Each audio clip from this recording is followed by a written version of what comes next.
Lord, please bless me today. Panginoon, maraming salamat sa araw na ito.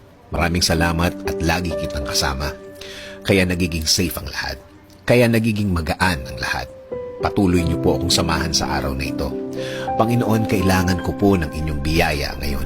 Kailangan ko po ng blessings niyo sa araw na ito. Kailangan ko po ng inyong provision para sa akin at para sa aking pamilya.